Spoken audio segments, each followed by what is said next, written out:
नमस्कार. आजचा हा व्हिडिओ माझ्या YouTubeच्या पहिल्या पेमेंटसाठी.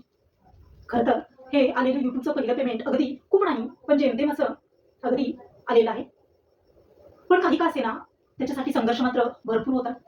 माणसं म्हणतात, की YouTubeवरती काम केल्यावरती पैसे येतात का? तो प्रश्न आम्हालाही होता. आणि हे जे मिळालेलं श्रेय आहे आजचं, ते केवळ माझं नाही, तर त्याच्यामध्ये खूप जणांचा हात आहे. त्याचप्रमाणे त्याच्यामध्ये तुमची देखील मला खूप मोठी साथ मिळालेली आहे, म्हणून हे शक्य होऊ शकलं. खरं तर अगदी काही दिवसापूर्वी म्हणजे अगदी 5-6 वर्षापूर्वी आम्ही अभ्यास करत होतो आणि अभ्यास करताना सोशल मीडियापासून खूप खूप दूर असलेलो आम्ही, कोणीतरी आपल्याला सोशल मीडियावरती आणावं आणि कुणाच्या तरी इच्छेखातर म्हणून आम्ही ते सुरू केलं.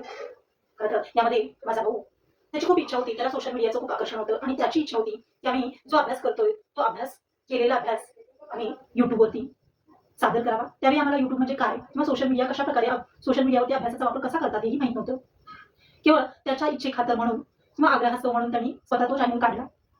आजही हा चॅनल मॉनिटाईज झाला. माझं पहिलं पेमेंट आलं. पण चॅनल कसा सुरू करायचा हे मला माहीत नाही, कारण की हा चॅनलही त्यांनी सुरू करून दिला होता. ज्यावेळी आम्ही 2021ला मला वाटतंय 23 फेब्रुवारी 2021ला मी आणि माझ्या बहिणीने MPSC एक्झाम कोल हा चॅनल सुरू केला होता. त्याच्यावरती आम्ही डेली करंट अफेअर्सचे व्हिडिओ टाकत होतो. काही काळानंतर आमचा अभ्यास चालू असतानाच करंट अफेअरचे व्हिडिओ टाकून जे काही आमचा अभ्यास होता त्याच्यातून आम्ही ठराविक ठराविक गोष्टी तिथं टाकत होतो. त्याला रिस्पॉन्स होता. पण नंतर आमच्या अभ्यासाच्यामुळे आम्ही त्या सोशल मीडियावरती किंवा त्या चॅनलवर कंटिन्यूटी आम्ही ठेवली नाही. पण आम्ही अभ्यासाचं त्याच्या इच्छेखातर म्हणून ते टाकत होतो. थोड्या काळानं अशीच महिला आणि बालविकासची जाहिरात आली. त्यावेळी महिला आणि बालविकासच्या जाहिरातीला खूप जागा होत्या आणि मला वाटतंय 2023 ची ही गोष्ट आहे. 2023 ला ही जाहिरात आली होती आणि या जाहिरातीमध्ये जागाही भरपूर होत्या महिला बालविकासच्या.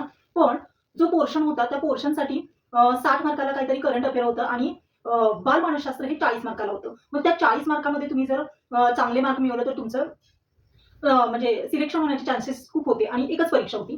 त्याच्यामुळं आम्ही त्या अभ्यासासाठी लागलो आणि अभ्यासासाठी लागल्यावरती आमचा भाऊ म्हटला म्हणून आम्ही महिला आणि बालविकासच्या त्या MPSC एक्झाम बरोबर करंट अफेअर बरोबर व्हिडिओ टाकायला लागलो. पण ते व्हिडिओ आम्ही टाकताना असेही टाकत नव्हतो. कारण की त्यावेळी मला जाणवतं फक्त क्षीरसागर आणि विद्याभारती अशी 2च पुस्तकं होती, जी CDPOसाठी होती. महिला बालविकाससाठी होती आणि त्याच्यामध्ये त्या बालमानसशास्त्रासाठी ठराविक ठराविक प्रकारचे प्रश्न होते. मग आम्ही दोघींनी ठरवलं, की नाही आपण स्वतः आपला पण अभ्यास होईल आणि 1ली ते 12वी पर्यंतची बालमानसशास्त्राची पुस्तकं आम्ही स्वतः रेफर केली. त्याचा अभ्यास केला. त्याच्या नोट्स काढल्या, प्रश्नोत्तर स्वरूपात आणि माहिती स्वरूपात माहिती काढली आणि ते व्हिडिओ आम्ही अपलोड करत गेलो. त्या व्हिडिओना इतका रिस्पॉन्स मिळाला, की एका व्हिडिओना आम्हाला त्यावेळी कमेंट यायच्या, की मॅडम याच्यासारखं माहिती कुठंच नाही. पण अभ्यास करत असताना 2-3 महिन्यानंतर पुन्हा अचानकच जी ती ॲड आली होती, ती ॲड का भरणार नाहीत म्हणून असं सांगितले गेले आणि ती परीक्षा झाली नाही. त्यावेळी आमचा खरं तर आपण म्हणतो ना, मूड ऑफ होणं किंवा अभ्यास केल्यानंतर आपण एखाद्या गोष्टीवरती इतका अभ्यास करतो आणि एखादी परीक्षा होतच नाही. त्यावेळेचं दुःख काय असतं ते MPSC करणाऱ्या, UPSC करणाऱ्या आणि स्पर्धा परीक्षा करणाऱ्या मुलांना विचारा. पण अगदी त्या भावाच्या इच्छेखातर आम्ही ते सुरू केलेलं. त्याला रिस्पॉन्सही भरपूर मिळाला आणि ज्यावेळी परीक्षा होणार नाही असं आम्हाला कळलं, त्यावेळी आम्ही ते तिथंच थांबवलं. पण नंतर आम्ही MPSC एक्झाम गोलवरती व्हिडिओ टाकत होतो. त्याच्यावरती जवळ आम्हाला मला वाटतंय 1600 सबस्क्रायबर त्या याच्यावरती आम्ही MPSC एक्झाम गोलवरती आम्हाला मिळालेले. पण आणि जवळ 269 इतके व्हिडिओ आम्ही तिथं अपलोड केलेले आणि सगळे अभ्यास करूनच केलेले. याच्यामध्ये माझा भाऊ जो एडिटिंगचं काम पूर्ण पाहत होता. आम्ही अभ्यास करायचो, प्रश्न काढायचो आणि त्याला पाठवून द्यायचो. ते संपूर्ण एडिटिंगचं काम तो करत होता. मी, माझी बहीण आणि माझा भाऊ आमच्या तिघांनीही आम्ही त्या चॅनलवरती खूप काम केलेलं आहे. अगदी दिवस-रात्र म्हटलं ना तरी चालेल. पण काही काळानंतर तो चॅनल आम्ही थांबवला, कारण की त्याचा वॉच टाईमच वाढत नव्हता. अशातच जेव्हा MPSC एक्झाम कोल चालू होतं, त्यातच माझ्या भावाने पुन्हा मला एक चॅनल काढून दिला. मी एक लहानपणी कविता करायचे आणि त्या कविता करताना त्या कविता मी अशाच ठेवून दिलेल्या, की भविष्यामध्ये कधीतरी त्या प्रकाशित करूया. पण आपल्या कविता मी साध्या लिहिलेल्या. म्हणतात ना, जे आडात नाही ते पोहऱ्यात कोठून येणार. म्हणजे आपण एखादी क्षुल्लक जरी गोष्ट केली ना, तरी ती आपल्याला बलाढ्य वाटते आणि मी काहीतरी वेगळी आहे असं वाटतं. पण ह्या कविता मी तशाच ठेवून दिलेल्या होत्या आणि काही वर्षानंतर त्या प्रकाशित करूया असं ठरवलं होतं. पण ते काही झालं नाही. अचानकच तो मला म्हटला, "आपण असं करूया, तुझा एक वेगळा चॅनल कवितांचा, कथांचा आणि सगळ्या माहितीचा चॅनल काढूया." तसं ठरल्यावरती एक छंद जोपासणं जो म्हणतात ना, त्या प्रकारचा आम्ही तो चॅनल चालू केला. अगदी चॅनलला नाव देण्यापासून, त्याचा लोगो बनवण्यापासून, तो चॅनल ओपन करण्यापासून सगळं काम त्याने खूप हौशेनं केलं होतं. आणि ते केल्यानंतर अगदी त्यानेच तो चॅनल पण चालू करून दिला, की माझा छंद जोपासण्यासाठी म्हणून. त्या चॅनलचं नाव होतं, जो आत्ताच पहिलं पेमेंट घेऊन आलेला आहे, तो म्हणजे अंतरंगातील मनोगत. या अंतरंगातील मनोगतमध्ये सुरुवातीला माझ्या कविता त्याने न दिसता टाकल्या, ज्या मी रेकॉर्डिंग स्वरूपात पहिल्यांदा म्हटलेल्या आहेत. माझा पहिला व्हिडिओ तो होता, तो म्हणजे आयुष्य म्हणजे काय या कवितेचा. त्याच्यानंतर एक 7-8 कविता झाल्यानंतर माझ्या काय 25-30 कविता होत्या. नंतर चॅनलवरती काय टाकायचा असा प्रश्न आला आणि तो मला म्हणाला, की नाही तू दिसून व्हिडिओ करायचा. आता मी कधी कॅमेरासमोर बोललेही नव्हते. वर सोशल मीडिया आणि आमचा खूप दूरचा संबंध, कारण तशाही आम्ही 90च्या दशकातली मुली. सध्याची मुलं सोशल मीडियाशी जास्त कनेक्ट आहेत, आम्ही नव्हतो. पण त्याच्या इच्छेखातर म्हणून मी समोर दिसून जो व्हिडिओ केला तो होता व्हॅलेंटाईन डेचा. फक्त कविता वाचून दाखवल्या. तुम्हाला तर जाणवलंही असेल, की अगदी कविता धरल्या होत्या आणि त्या वाचून दाखवल्या होत्या. ते व्हिडिओ करताना अक्षरशः आमच्याकडे ट्रायपॉडही नव्हता. त्यावेळी माझी बहीण, माझा भाऊ स्वतः कॅमेरा धरायचे आणि माझं पूर्ण व्हिडिओ बनवायचे. मग ते अपलोड करून तो टाकायचा. तोपर्यंत मला अपलोड करणे किंवा व्हिडिओचं एडिटिंग करणे हे काहीच माहीत नव्हतं. मी फक्त स्वतः बोलायची आणि त्याला पाठवून द्यायची, त्याचा तो करून टाकायचा. जवळजवळ 1.5 वर्ष ही गोष्ट चालू राहिली. नंतर त्याने मला हळूहळू एडिटिंग करणं शिकवलं आणि मला म्हटलं, नाही आता तुझी तू गोष्ट तुझ्या चॅनलवरती करत जा. असं करता करता 1 वर्ष गेलं. असं वाटलं, की हेही माहित नव्हतं की 1000 सबस्क्रायबर आणि 4000 वॉच टाइम लागतो. पहिल्या वर्षी अगदी 3600 इतका वॉच टाइम झाला आणि 400 वॉच टाइम शिल्लक राहिला होता. 1 वर्ष झाल्यानंतर मी तो वॉच टाइम आपोआप 2000च्या खाली येऊन ठेपला. पण मी त्याचं कष्ट पाहत होते, की त्याने अगदी MPSC एक्झाम गोल असेल, स्टडी मॅक्स असेल, खूप चॅनल काढले होते आणि त्याची खूप इच्छा होती, की सोशल मीडियावरती एक तरी चॅनल आपण पुढे न्यायचा. आम्ही त्याच्यापासून अनभिज्ञ होतो. हे झाल्यानंतर बऱ्याच दिवसानंतर ते वर्ष तसंच गेलं. दुसऱ्या वर्षीही मी ते चालू ठेवलं. दुसऱ्या वर्षीही असं झालं, की पहिल्या वर्षी 3600 होणारा वॉच टाइम दुसऱ्या वर्षी मात्र 3500 वरती येऊन ठेपला. आणि मग मात्र वाटायला लागलं, अरे ही काही आपल्या बसची बात नाही. म्हणजे माणसं जे म्हणतात ना, की मी 1 महिन्यात, 6 महिन्यात, 1 वर्षात आमचा चॅनल मॉनिटाईज झाला. माझ्या बाबतीत मात्र तसं काही झालं नाही. पण असो, प्रत्येक संघर्ष केल्यानंतर मिळणारं फळ हे चांगलं असतं असं म्हणतात. ते कदाचित असं असेल. बरं, जे काही पेमेंट मिळतं त्याच्याबद्दलही आम्हाला तितकंसं कुतूहल नव्हतं. पण आम्ही 2021 पासून जेव्हा आम्ही MPSC एक्झाम गोल चालू केला होता, ते बऱ्याच जणांना माहित होतं, की आम्ही व्हिडिओ करतो म्हणून. त्यामुळे येणारे जाणारे आम्हाला सारखे विचारायचे, की तुम्ही इतक्या दिवस हे करता, पेमेंट आलं की नाही? खरं तर हा जो चॅनल मी चालू केला होता तो माझ्या छंदांसाठी चालू केला होता. मला त्या पेमेंटचं काहीच नव्हतं. पण जेव्हा माणसं अशी विचारायची तेव्हा मला असं वाटायचं, अरे त्या भावाने केलेल्या कामाला कुठेतरी श्रेय मिळायला हवं किंवा कुठेतरी त्याला फळ मिळायला हवं. म्हणून मला तो चॅनल थांबवायचा नव्हता. म्हणून मी पुन्हा 3ऱ्या वर्षी करतच राहिले आणि 3ऱ्या वर्षी मग तो अगदी डिसेंबरमध्ये माझा चॅनल मॉनिटाईज झाला. तो मॉनिटायझेशनचा व्हिडिओ तुम्ही पाहिलाच असेल. तिथून नंतर पुढं नेमकं मॉनिटायझेशन म्हणजे काय असतं, गुगल ॲडसेन्स म्हणजे काय असतं हे मला काहीच माहित नव्हतं. ते सगळं त्याने पाहिलेलं होतं. नंतर मला गुगल ॲडसेन्सचा पिन आला आणि पिन आल्यानंतर तो पिन टाकल्यानंतर माझा चॅनल मॉनिटाईज झाला. चॅनल मॉनिटाईज झाल्यानंतर तुमचं $10 झाल्यानंतर तुम्हाला पुढचा क्रायटेरिया जो असतो तो $100 असतो आणि तो कंप्लीट करायचा होता. चॅनल जर मॉनिटाईज झाला होता त्यावेळी मला माहित होतं, अशी एक पट्टी येते बघा, आपण वॉच टाइमची. तर ती वॉच टाइमची पट्टी अशी निळी होत जायची तेव्हा मला वाटायचं हा आज थोडं तरी वाढलं, 1 सेकंद तरी वाढलं, 1 ठिपका तरी वाढला, एवढंच मला कळायचं, बाकी मला काही माहीतच नव्हतं.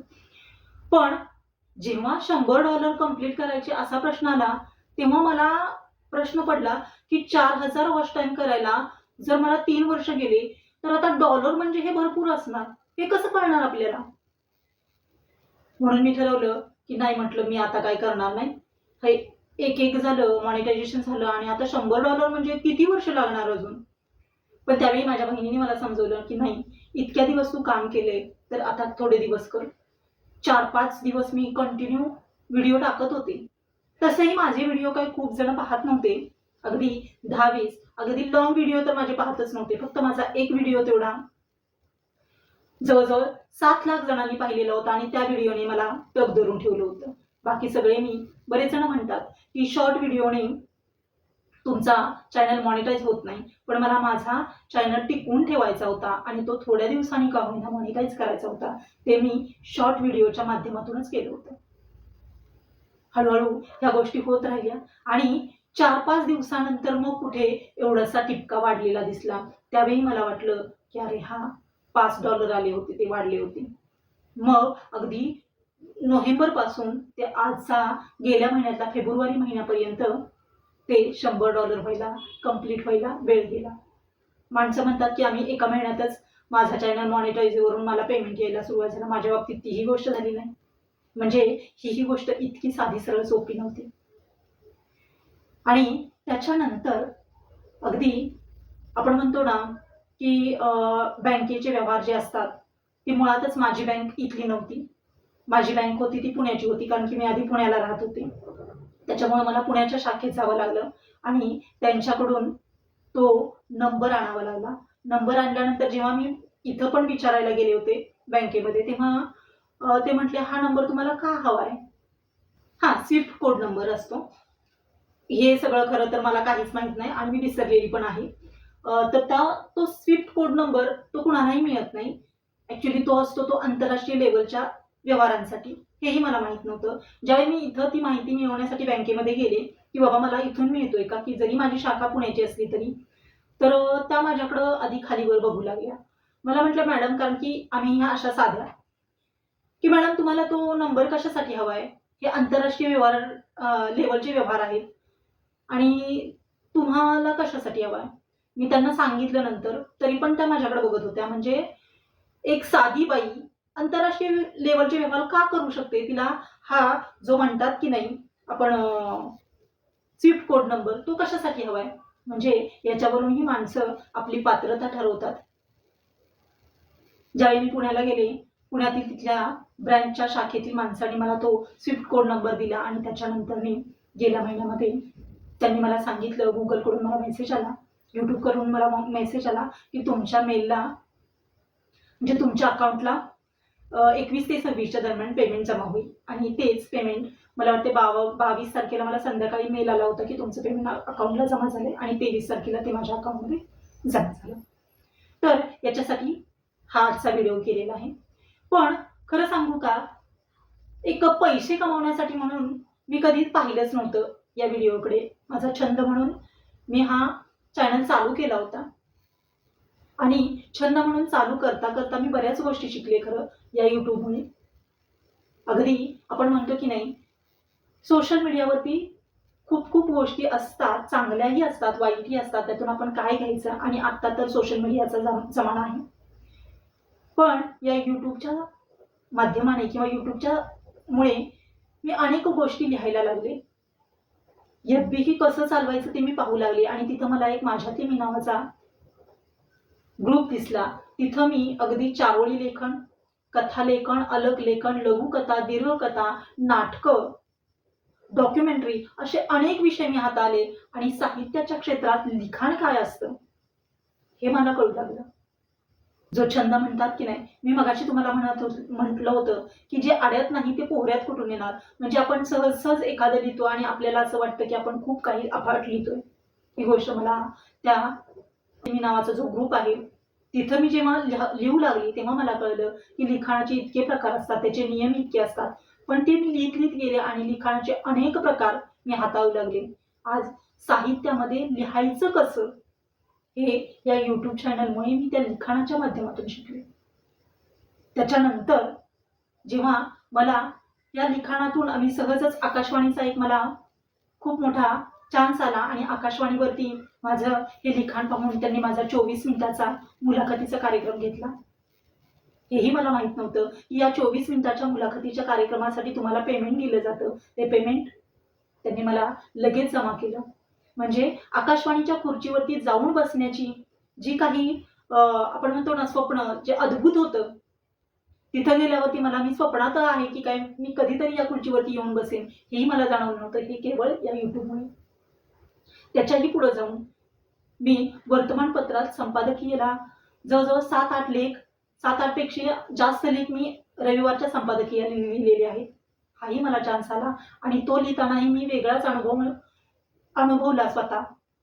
आणि याच्याही पुढे जाऊन साहित्य संमेलनामध्ये, अखिल भारतीय साहित्य संमेलनामध्ये माझी कविता निवडून त्या कवी कट्ट्यावरती मी माझी कविता सादर केली. हे मी स्वप्नातही पाहिलं नव्हतं.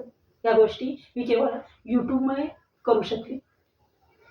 यूट्यूबमुळे छंद जोपासले जातात. छंदातून तुम्ही पेमेंट करू शकता. जर मी काहीच करू शकत नव्हते, मी हे करू शकते, तर तुम्हीही करू शकता. त्यामुळे प्रत्येक जणांनी तुमचा अगदी स्वयंपाकाचा छंद असू द्यात किंवा काही विणण्याचा असू द्यात, पण तुम्ही छंद जोपासा आणि तुमचं यूट्यूब चॅनलचं काढून तुम्ही घरातून तुम्ही पैसे कमवू शकता. म्हणून आजचा हा व्हिडिओ खरं तुमच्या सर्वांसाठी आणि मी पुन्हा एकदा मला सोशल मीडियावरती आणून देण्यासाठी माझ्या घरातल्यांनी अगदी माझा मुलगा, बहीण, भाऊ, आई, वडील, माझ्या चुलत बहिणी या सगळ्यांनी मदत केली आहे आणि त्यातही तुम्ही पाहणाऱ्यांनी पण एक व्ह्यूअर्स म्हणून मला मदत केली आहे. मी त्यांचे खूप खूप धन्यवाद. आणि पुन्हा एकदा खरंच यूट्यूब पैसे कमवून देतो यावरती माझा विश्वास आहे. विश्वास बसला आहे. मला आज पैसे मिळालेत, कदाचित उद्या तुम्हालाही मिळेल, पण त्यासाठी संघर्ष हा करावाच लागेल आणि प्रत्येकाने संघर्ष करणं हे खूप गरजेचं आहे. धन्यवाद.